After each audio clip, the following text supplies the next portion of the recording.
The reader may not have altogether forgotten Mr. Nixon and his comites, the miners and colliers of that district not very remote from Mowbray, which Morley had visited at the commencement of this history, in order to make fruitless researches after a gentleman whom he subsequently so unexpectedly stumbled upon.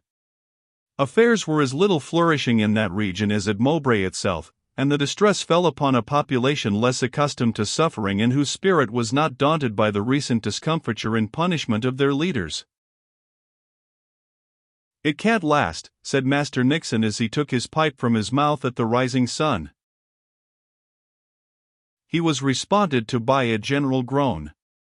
"It comes to this," he continued, "Nature has her laws, and this is one, a fair day's wage for a fair day's work."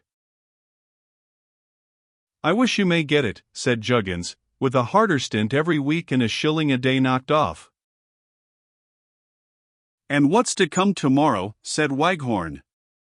"The Buddy has given notice to quit in Parker's Field this day se'night. Simmons won't drop wages, but works half-time." "The boys will be at play afore long," said a collier. "Hush," said Master Nixon with a reproving glance, "play is a very serious word. The boys are not to go to play as they used to do without by your leave or with your leave. We must appoint a committee to consider the question and we must communicate with the other trades." "You're the man, Master Nixon, to choose for churchwarden," replied the reproved miner with a glance of admiration. "What is Diggs doing?" said Master Nixon in a solemn tone. "A dropping wages and a raising Tommy like fun," said Master Waghorn. "There is a great stir in Hell House Yard," said a miner who entered the taproom at this moment, much excited. "They say that all the workshops will be shut tomorrow, not in order for a month past.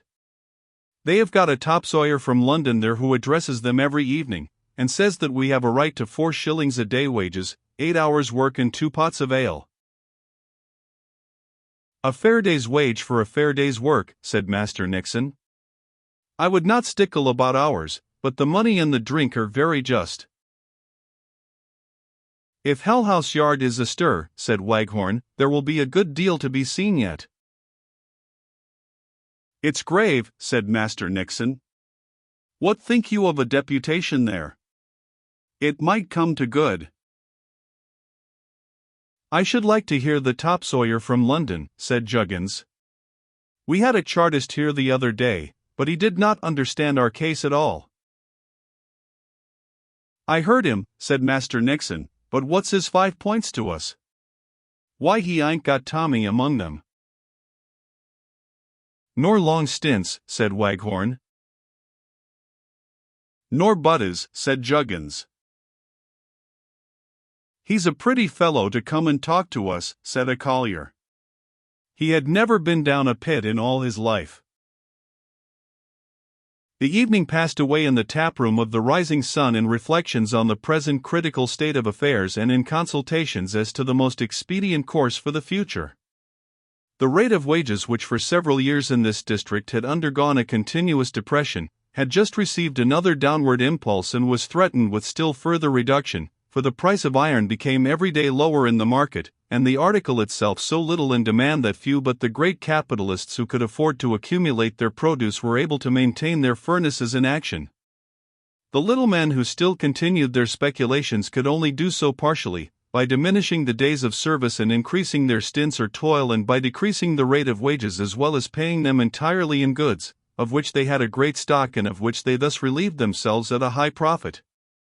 Add to all these causes of suffering and discontent among the workmen the apprehension of still greater evils and the tyranny of the buddies or middlemen, and it will with little difficulty be felt that the public mind of this district was well prepared for the excitement of the political agitator, especially if he were discreet enough rather to descant on their physical sufferings and personal injuries than to attempt the propagation of abstract political principles, with which it was impossible for them to sympathize with the impulse and facility of the inhabitants of manufacturing towns, members of literary and scientific institutes, habitual readers of political journals and accustomed to habits of discussion of all public questions. It generally happens, however, that where a mere physical impulse urges the people to insurrection, though it is often an influence of slow growth and movement, the effects are more violent and sometimes more obstinate than when they move under the blended authority of moral and physical necessity, and mix up together the rights and the wants of man. However this may be, on the morning after the conversation at the Rising Sun which we have just noticed, the population having as usual gone to their work, having penetrated the pit and descended the shaft, the furnaces all blazing, the chimneys all smoking, suddenly there rose a rumor even in the bowels of the earth, that the hour and the man had at length arrived, the hour that was to bring them relief and the man that was to bear them redress.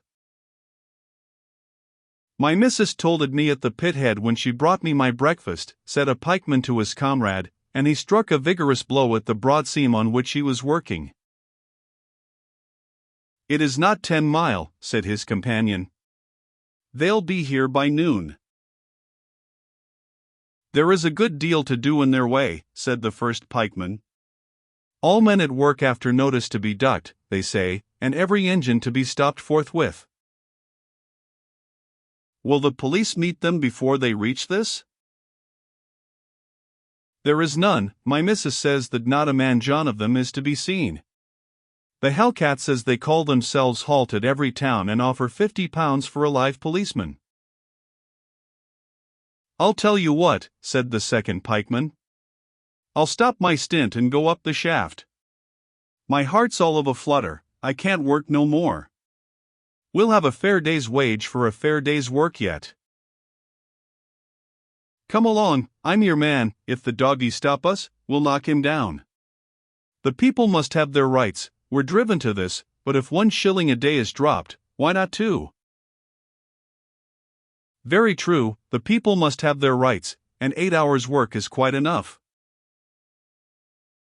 In the light of day, the 2 miners soon learnt in more detail the news which the wife of one of them earlier in the morning had given as a rumour. There seemed now no doubt that the people of Wadgate, commonly called the Hellcats, headed by their bishop, had invaded in great force the surrounding district, stopped all the engines, turned all the potters out of the manufactories, met with no resistance from the authorities, and issued a decree that labor was to cease until the charter was the law of the land. This last edict was not the least surprising part of the whole affair, for no one could have imagined that the bishop or any of his subjects had ever even heard of the charter, much less that they could by any circumstances comprehend its nature, or by any means be induced to believe that its operation would further their interests or redress their grievances. But all this had been brought about, as most of the great events of history, by the unexpected and unobserved influence of individual character. A Chartist leader had been residing for some time at Wadgate, ever since the distress had become severe, and had obtained great influence and popularity by assuring a suffering and half-starving population that they were entitled to 4 shillings a day and 2 pots of ale, and only 8 hours' work. He was a man of abilities and of popular eloquence, and his representations produced an effect. Their reception invested him with influence, and as he addressed a population who required excitement, being very slightly employed and with few resources for their vacant hours, the Chartist, who was careful never to speak of the charter, became an important personage at Wadgate, and was much patronized by Bishop Hatton and his lady, whose good offices he was sedulous to conciliate. At the right moment, everything being ripe and well prepared, the bishop being very drunk and harassed by the complaints of his subjects, the Chartist revealed to him the mysteries of the charter, and persuaded him not only that the 5 points would cure everything, but that he was the only man who could carry the 5 points. The bishop had nothing to do, he was making a lock merely for amusement, he required action, he embraced the charter, without having a definite idea what it meant, but he embraced it fervently, and he determined to march into the country at the head of the population of Wadgate, and establish the faith. Since the conversion of Constantine, a more important adoption had never occurred. The whole of the north of England, and a great part of the Midland counties were in a state of disaffection, the entire country was suffering, hope had deserted the laboring classes, they had no confidence in any future of the existing system. Their organization, independent of the political system of the Chartists, was complete.